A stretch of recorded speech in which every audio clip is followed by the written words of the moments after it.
নমস্কার বন্ধুরা, আমি শৈলা আইসি একখান থালি লইয়া।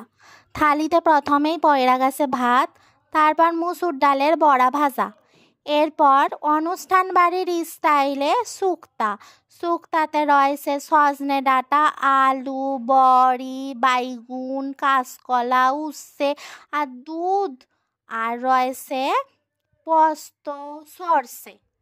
তারপর পয়রা গেছে দেশি মুরগি। তো দেশি মুরগির লেগ পিস নিয়ে আমাদের বাড়িতে কাড়াকাড়ি পয়রা গেছে।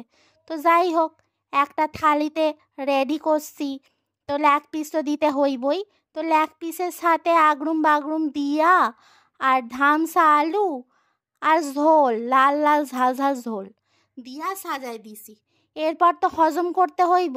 তারপর দিছি শসা, পেঁয়াজ, কাঁচা লঙ্কা, লেবু। তাহলে আজ আসি, টাটা।